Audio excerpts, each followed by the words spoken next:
तो शशि भाई कैसे हो आप। प्रणाम प्रभु जी। हाँ जी प्रभु जी प्रणाम। तो देखो, चेहरे पे दाग जी। है ना। समझो चेहरे पे दाग है, आपके चेहरे पे दाग है। जी। तो आपको दिखता है। नहीं प्रभु जी, सीधे नहीं दिखता। आईने के जरिए ही दिखता है बस। हाँ, तो दिखता है दर्पण में, है ना। जी। लेकिन मुझे बताओ, दर्पण में दाग है नहीं जी। तो कहाँ है। चेहरे पे ही है जी। हाँ जी। तो मुझे बताओ, ये जो दाग पहले नहीं दिखता था ना आपको, अब दिख रहा है, यानी दर्पण कारण हुआ। दर्पण तो माध्यम हुआ जी। हाँ, यानी दर्पण के कारण दाग है। नहीं प्रभु जी, दाग तो वैसे भी है, दर्पण ना भी हो तब भी है जी वो तो। लेकिन तभी तो आपको पता नहीं था, लेकिन दर्पण में देखने के बाद ही पता चला, यानी कारण क्या हुआ। दर्पण कारण है, जी। दाग का कारण कौन है, क्या है। तो दर्पण के कारण दाग नहीं है ना।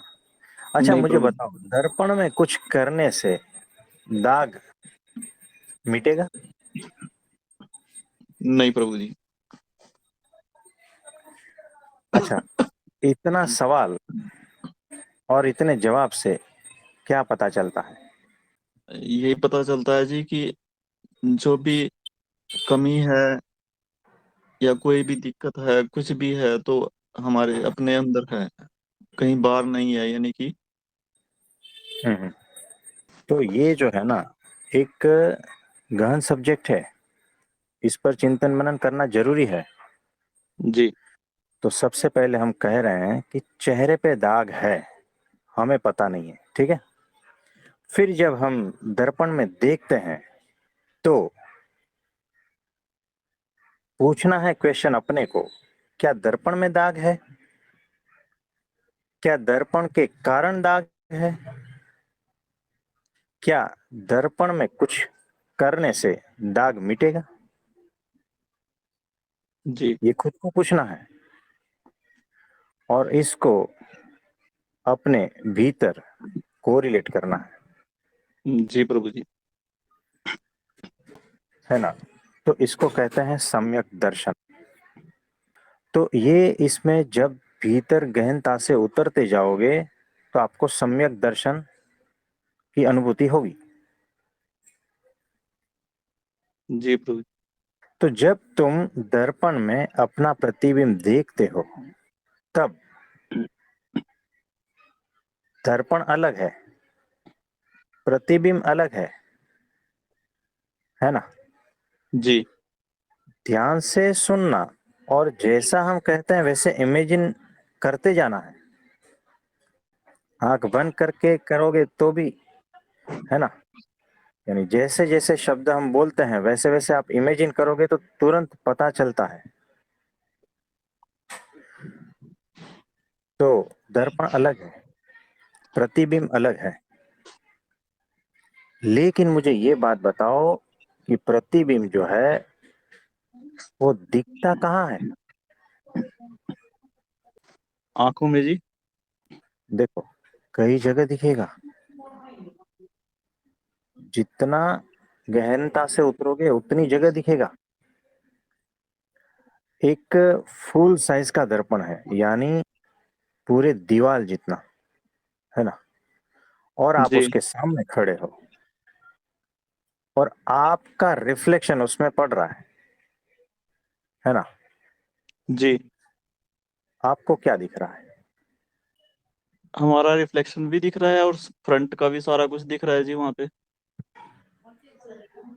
फ्रंट का तो मतलब समझो वो सारी चीजें नहीं है, सिर्फ आप हो और दर्पण है, तो क्या जी। दिखेगा। तो आप दिखोगे, जी प्रभु जी। है ना, आपका ही प्रतिबिंब दिखेगा। जी। और बाकी जगह पे? बस प्रतिबिंब के अलावा तो नहीं कुछ भी दिखेगा जी। और हाँ जी। प्रतिबिंब ही दिखेगा जी बस। हाँ, प्रतिबिंब तो दिखेगा। देखो, प्रतिबिंब दिखेगा तो क्या दर्पण नहीं दिखेगा? दर्पण तो है ही है जी। दर्पण भी दिखेगा। तो मुझे जी। बताओ, दर्पण कहाँ दिखेगा और प्रतिबिंब कहाँ दिखेगा? दर्पण। देखो, जहां पर प्रतिबिंब पड़ रहा है, जहां पर मैं देख रहा हूं ना, जहां पर आईने में मैं दिख रहा हूं, वहां तो मैं दिख ही रहा हूं। और आसपास जो है ना, वहां पर दर्पण दिख रहा है ना। जी। अगर और कोई ऑब्जेक्ट ना हो सामने तो मुझे बताओ, जहां मैं मेरा प्रतिबिंब पड़ रहा है, जिसमें मैं देख रहा हूं कि उसमें मेरा प्रतिबिंब है, तो क्या उतनी जगह पे आईना नहीं है?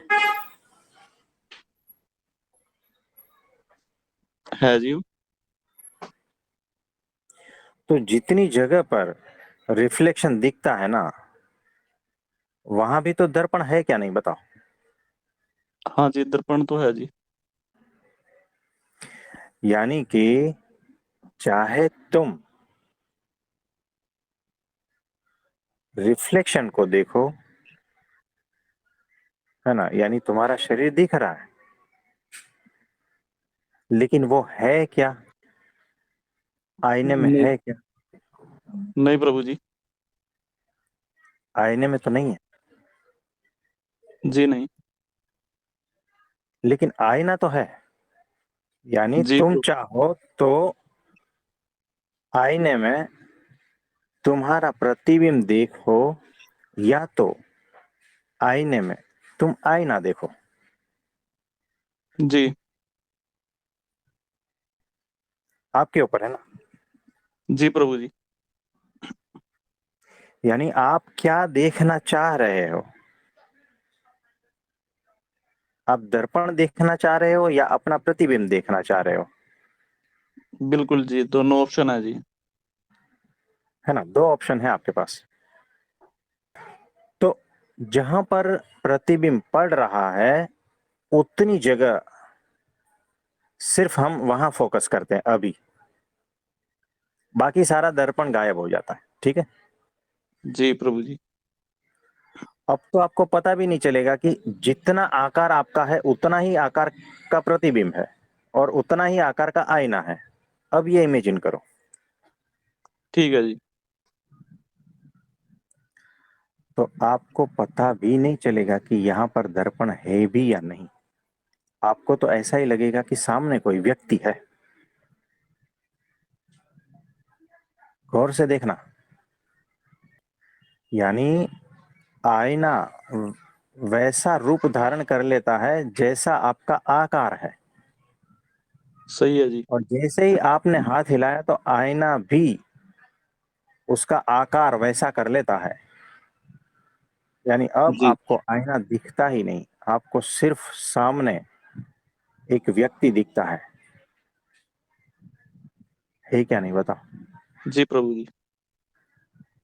तो आईना आपके नजर के सामने से टोटल गायब हो गया है। आपको अभी सिर्फ एक प्रतिबिंब दिख रहा है ना। बिल्कुल सही है जी।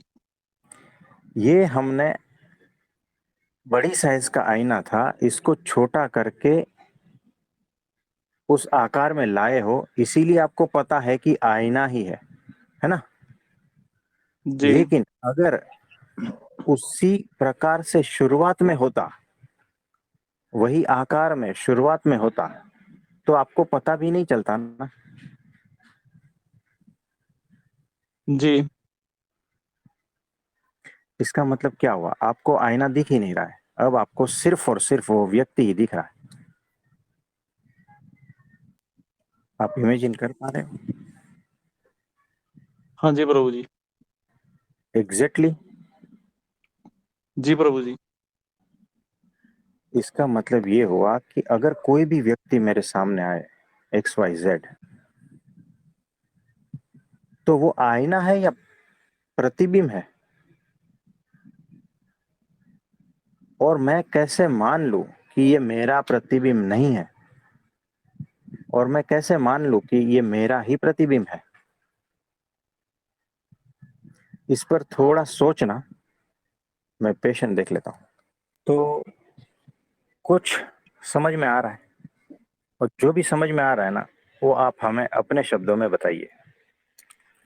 प्रभु जी, मुझे तो बस इतना समझ में आया कि दो प्रकार के दृष्टिकोण इसमें हमें मिल सकते हैं। यदि हम आत्मिक स्थिति में हैं और हम्म। हमारे सामने कोई आया, तब तो हम उसमें अपना अक्ष देख पा रहे हैं जी। हम्म। और यदि ये अवस्था नहीं है तो फिर नहीं है जी, हमारा अक्ष नहीं है उसमें। हम्म। बस यही इतना की समझ में आया जी। हाँ जी। हम चाहे दर्पण में तो दो चीज देख सकते हैं। अगर हम चाहे तो प्रतिबिंब देखें, है ना, और अगर हम जी चाहे तो दर्पण देखें। अगर हम चाहे तो दोनों को देखें, है ना। ये हमारे ऊपर है, आप समझे? बहुत बहुत, ये तो समझ में आ गया जी, ये तो। है ना, ये हमारे जी पर है कि हम चाहे तो हमारा प्रतिबिंब जो है वो देखे, और हम चाहे तो दर्पण देखे। ये कैसा है पता है? कि जितने में प्रतिबिंब है ना, उतने में दर्पण भी है। याद रखना ये सेंटेंस, ये हाँ सूत्र जी। है। हाँ जी। हाँ जी। जि, जितने में दर्पण है, जितने में प्रतिबिंब है, उतने में दर्पण भी है क्या जी नहीं बताओ? प्रभु जी, प्रभु जी बिल्कुल है जी। जहां जहां प्रतिबिंब, वहां वहां दर्पण, है क्या नहीं? जी प्रभु जी। तो ये हमारी चॉइस है कि हमें क्या देखना है, दर्पण को देखना है या प्रतिबिंब को देखना है।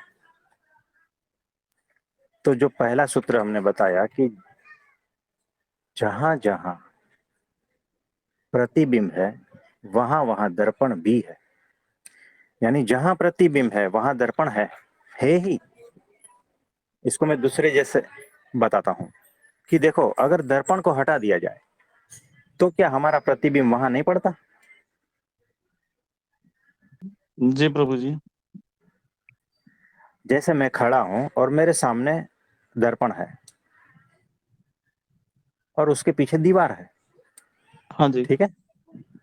मैं सीधा ही खड़ा ही रहता हूं और चार लोग आकर उस दर्पण को हटा दे, तो क्या मेरा प्रतिबिंब पड़ता है या नहीं, अभी बताओ।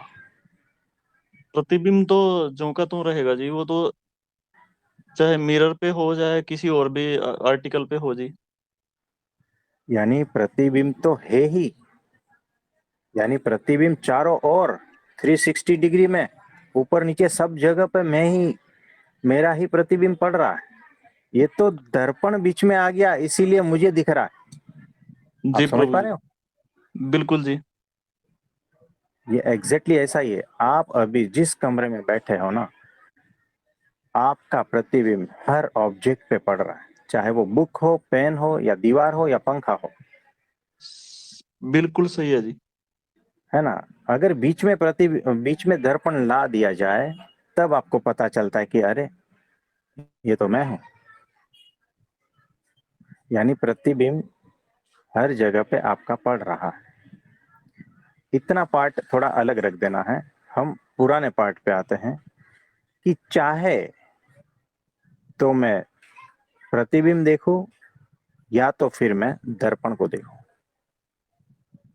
है जी ना। प्रभु जी। यानी का जितना क्षेत्रफल है, उसमें जो प्रतिबिंब है, उतने ही क्षेत्रफल में आईना भी है, दर्पण सही भी है है। जी। जी प्रभु। अब इसको मैं ये कहता हूं कि इसी तरह जब भी तुम कोई कर्म करते हो ना, कोई विचार करते हो, कोई भाव करते हो, तो जिस क्षेत्र में कर्म, विचार और भाव है, उतने ही क्षेत्र में साक्षी भी है। तुम देखना चाहो तो कर्म, विचार और भाव को देखो, या फिर तुम देखना चाहो तो साक्षी को देखो। यानी तुम अगर देखना चाहो तो इस जगत को देखो, या तुम देखना चाहो तो साक्षी को देखो। ये आपके ऊपर है, तुम्हारी चॉइस है। आप समझे? बहुत ही अद्भुत है जी ये तो मैं फिर से दोहराता हूं। प्रभु जी। बहुत बहुत मतलब ये तो बहुत हाई लेवल का ज्ञान है जी, बहुत हाई लेवल का आध्यात्मिक ज्ञान है जी ये तो। हाँ जी, तो इसको समझ हम में भी आ गया जी। हाँ, एकदम सरलता से समझा रहे हैं, हाँ जी। मैं है ना? मैं जितना समझ में आया उतना बोलूँ जी। हाँ जी, बताइए। प्रभु जी, जैसे हम दर्पण में देख रहे हैं, उसमें प्रतिबिंब भी दिख रहा है और दर्पण भी दिख रहा है साथ में। हम्म।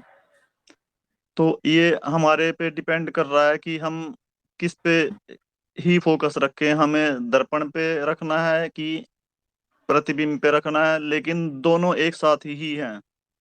हाँ। और इसी तरह से हमारा प्रत्येक कर्म, हमारा प्रत्येक भाव, हमारी प्रत्येक सोच हम्म। उसी दर्पण के ऊपर प्रतिबिंब की तरह ही है, जिसमें दर्पण रूपी साक्षी भी हर समय मौजूद है। हाँ जी। इसलिए हम साक्षी का ध्यान रख करके फिर हम उसी हिसाब से कर्म, अपना हर कर्म को अंजाम देंगे, या सोच को या भाव को, कि हमें ये ध्यान रहेगा कि साक्षी हर टाइम मौजूद है सामने। हाँ जी। और उसमें हमारा प्रत्येक कर्म वहां पे जांचा जाएगा, हम्म। प्रत्येक भाव चेक होगा, प्रत्येक सोच चेक होगी। हम्म। बस इतना तो समझ में आया जी। हाँ जी, तो देखो, सही है। तो क्षेत्र समझना, क्षेत्र, जितने क्षेत्र में प्रतिबिंब है, उतने ही क्षेत्र में दर्पण भी है। जी और प्रभु जी। जितने क्षेत्र में कार्य है, कर्म है, उतने क्षेत्र में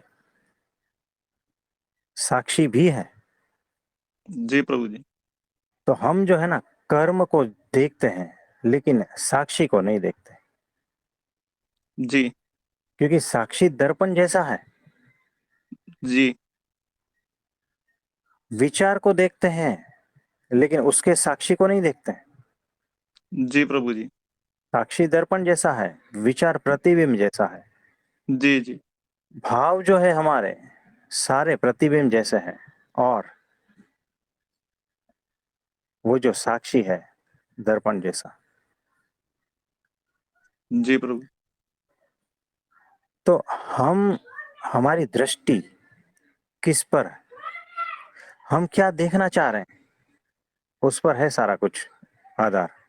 हम जगत को देखना चाह रहे हैं या जगत के साक्षी को, और उसमें स्थित होना चाह रहे हैं,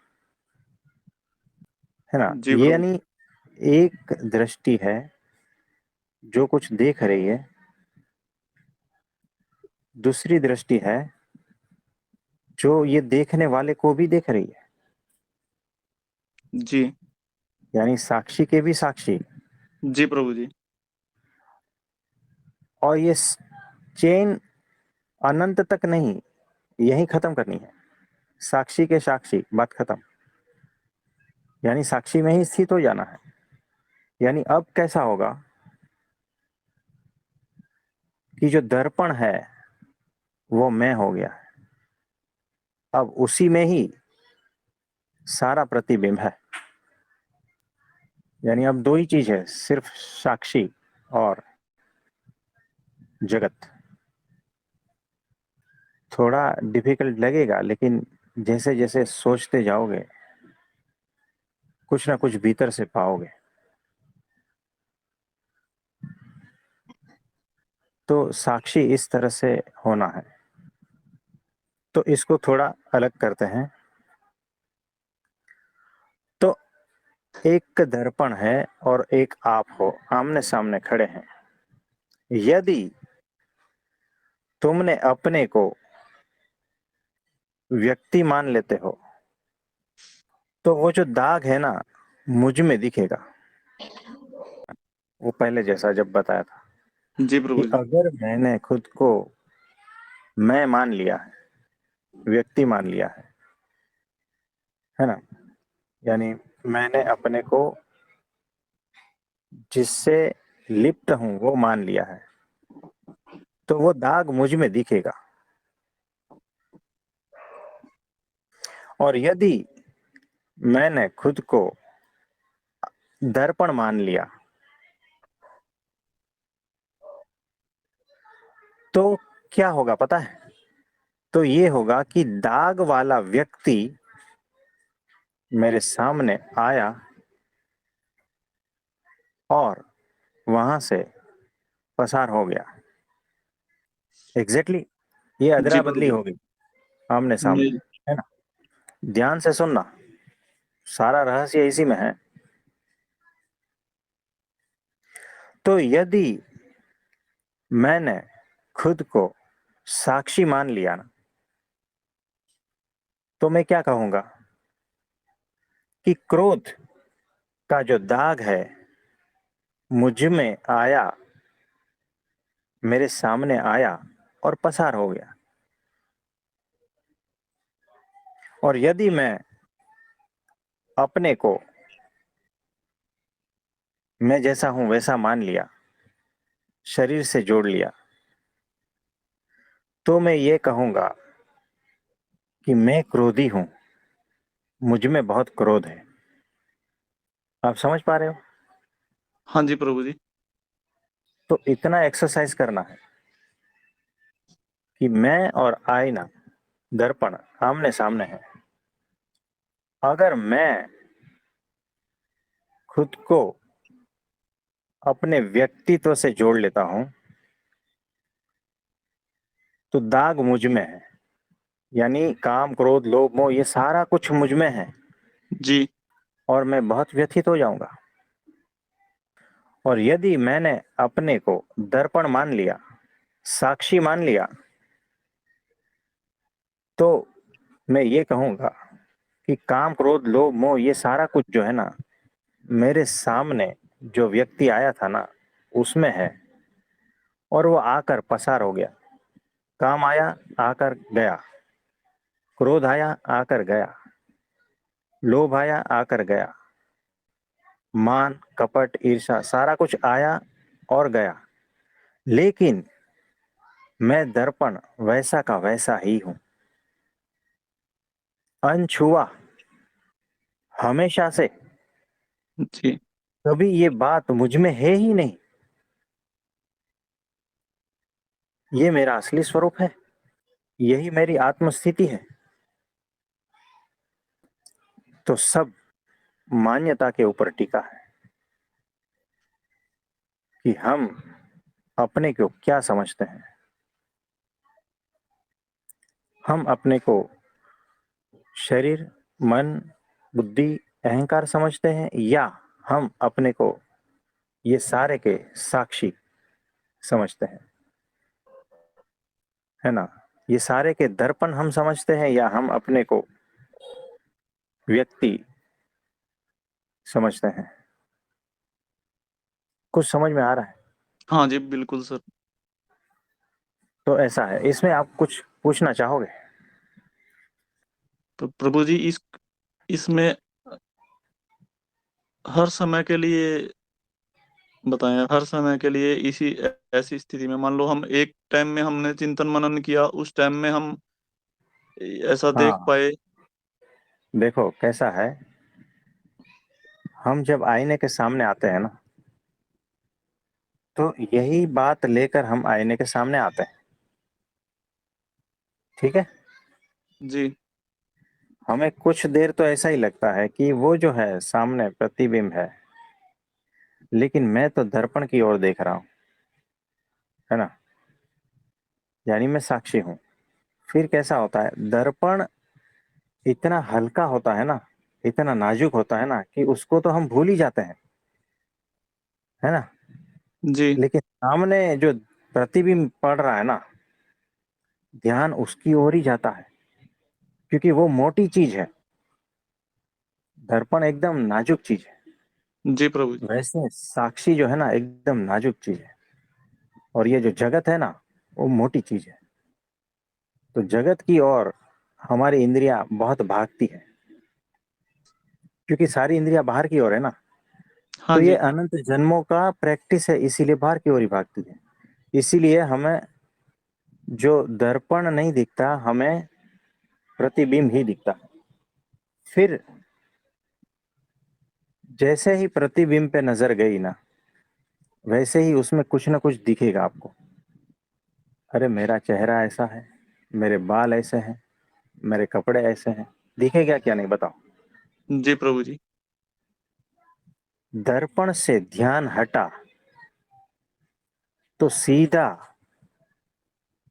प्रतिबिंब में ही लगेगा, और एक बार प्रतिबिंब में लिप्त हो गए तो बेहोशी में चले गए। आप समझे। जी प्रभु जी। फिर वहां से जो है, बार बार ध्यान हटाकर होश पूर्वक वापस दर्पण पे लगाना है। प्रतिबिंब से ध्यान हटाकर दर्पण में लगाना है, वापस होश में आना है। तो इसको जितनी बार प्रैक्टिस करोगे, उतनी बार ये बढ़ता जाएगा। फिर एक वक्त ऐसा आएगा कि आपका पूरा ध्यान दर्पण पे है। तो आपका पूरा ध्यान जो है ना, दर्पण पे है, साक्षी पे है, जी। जगत पे। जगत और उसके कार्य पे नहीं है। जगत और उसका कार्य, यानी प्रकृति, यानी सारा कुछ जो माया का खेल है, यानी आपका ध्यान साक्षी पे है, माया से पार है। यानी धीरे धीरे आप माया से पार होते हो। तो जितना प्रैक्टिस करोगे, उतना आप उस अवस्था में रहते जाओगे। तो जब भी कोई कर्म होता है, जी। जब भी कोई विचार भाव, मेरा या किसी और का भी, मेरी हरकतें या किसी और की भी, तब ध्यान जो है ना, ये सारे के साक्षी के ऊपर होना चाहिए। इसको आप रोज चिंतन मनन करना, प्रैक्टिकली करना, जी प्रभु जी। तब होगा, है जी। ना। और अगर ये जो ऑडियो है समझ में नहीं आता है, तो बार बार सुनना, जी प्रभु जी। है ना। तो फिर से हम दोहरा देते हैं कि आईने में, दर्पण में हमारा प्रतिबिंब पड़ रहा है। जितने क्षेत्र में प्रतिबिंब है, उतने क्षेत्र में दर्पण भी है। हम चाहे तो प्रतिबिंब देखें, या फिर हम चाहे तो आईना देखें, क्योंकि दोनों दिख रहा है। जी प्रभु जी। तो हमारा ध्यान साक्षी पर है, ये अच्छा है, या जगत पर है, ये अच्छा है। तो आईना, दर्पण यानी साक्षी, और उसमें जो प्रतिबिंब पड़ रहा है, ये जगत, ये कर्म, ये विचार, ये भाव, ये मन, ये बुद्धि, ये अहंकार, ये सारा कुछ। तो जितने क्षेत्र में माया है उतने ही क्षेत्र में साक्षी भी है। जी प्रभु जी। तो हम चाहे तो माया को देखें और व्यथित हो जाए, या फिर हम चाहे तो साक्षी को देखकर साक्षी में स्थित होकर परम शांत, परम शून्य, परम मौन, परम पूर्ण अवस्था में आत्मस्थित हो जाए। ये हमारे पर है। बताओ, इसमें परमात्मा का कोई रोल सही है प्रभु जी। है ना?